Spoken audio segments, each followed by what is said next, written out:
Katiusha, hi. I'm glad to see you with us again. Tell our viewers a little about yourself. How many times have you been on the program? And when was your very first time with us? Likewise, I'm glad to see you too. I'm happy we made it through the New Year holidays and got to meet again. This is my third time in the program. Well, I'm kind of starting this journey for the third time. I'll be honest, it's not easy, probably because of my work schedule. When I first took part, I was just a manager. Then I became a commercial director, and now I have more responsibilities. I look at my son, my one and only, and I feel like I still want to share this. It's hard, really hard. The swelling goes down slowly, and everything else. On the second day after the procedure, I think maybe I shouldn't do this anymore. But then my little one runs around and I think, damn, someone really needs a boy like this at home. He's an excellent student. Great. Let's remind our viewers that you're an egg donor, and overall you've entered the program very successfully both the first and the second time with a fairly high number of eggs retrieved. That's a great, really impressive result. How old are you now? Still 29, thank God. So you're young, energetic, beautiful. Everything is working out for you and you're helping bring hope and life into this world, giving some parents, you could say, the dream of a lifetime. How do you feel in the role of someone who's given that thread, that lifeline for a couple to hold on to? How do you experience that role? Honestly, I don't feel like any kind of superhero.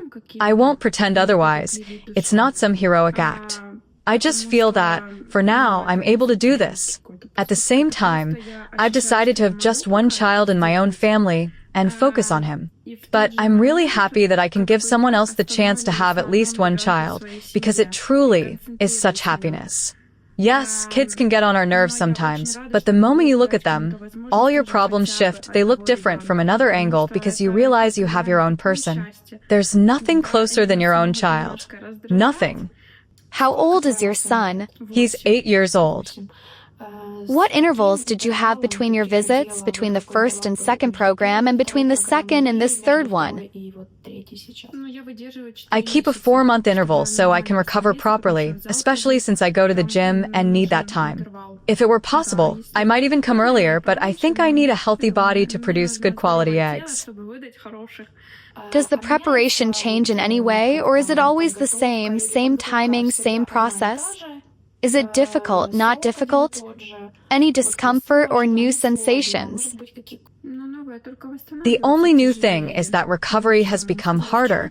That's what I can say. What does that look like? It's tougher, for example, because my body is very prone to swelling.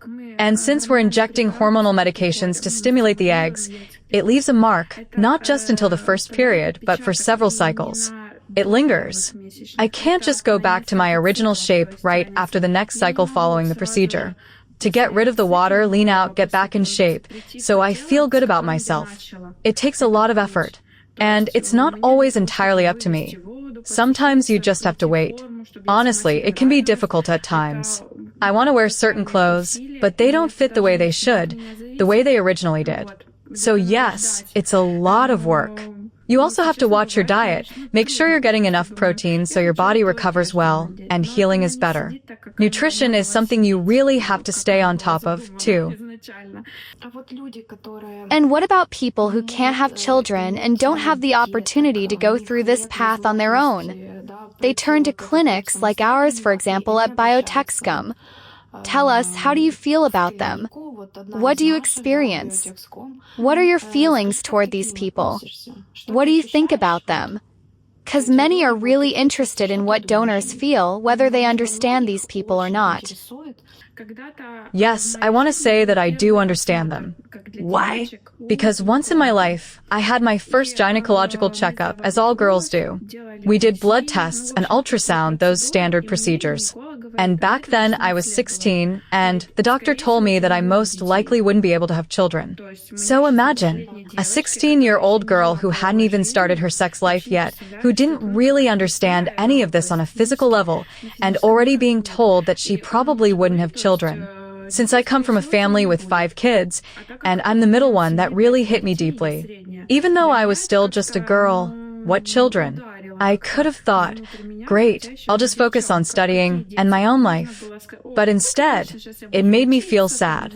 Thankfully, even then, I realized I should get a second opinion. If one doctor says maybe, then there's also a maybe in the other direction. So about a year later, I went to another doctor, and she told me everything was fine. Just take folic acid, eat properly, stay active, live a healthy lifestyle, and everything would be possible. So yes, I truly understand these people. If you really want children in your life, you'll do everything you can to make that happen. When I was in the maternity ward during my final week, there were women in my room who had gotten pregnant through IVF. One of them had tried so many times without success. I felt so much for her. And then finally, she had her long-awaited children, twins. I was so happy for her because after so many years, she finally got what she had been waiting for. That's incredible. People live for this. Those who say, I want children, but aren't willing to do anything for it, I don't really understand them. But those who search for ways, who turn to clinics, especially now when medicine is at such a high level and constantly progressing, I completely understand. I think it's something worth doing anything for, even taking loans if needed. It's the future. What would you say to future potential egg donors? Maybe some advice, something to support them, something important. What is it they might need to hear in order to finally decide? Many girls can't bring themselves to take that step and come to us. It's difficult for them to cross that line. Is there something they need to hear that would make them think, that's it, I'm not afraid anymore because I heard Katia say this and now I'm ready? Well, one of the main fears is, my children will be out there somewhere in the world. That's the first thing. But then again, we can be donors not only of egg cells, we can donate blood, even parts of organs like a portion of the liver. And in a deeper sense, all of this is a part of you helping someone who truly needs it, while you don't lose anything essential if you're ready for it, of course. There's also another important point. This is not a child you carry or raise. It's a completely different person with their own parents, their father, their family. You don't even know who these people are or what their life is like. That's their world, their family, and you simply helped. It's just help. I'm not going to show up later and try to take back the help I gave someone 2 years ago. I don't even know these people. Just take care of your health. Don't even drink coffee. I don't drink coffee when I start the egg donor program. Not coffee, not strong green tea either, because it has even more caffeine. Basically, you're looking after the quality as if it were for yourself, but remember, later the people receiving your donation will benefit from that quality.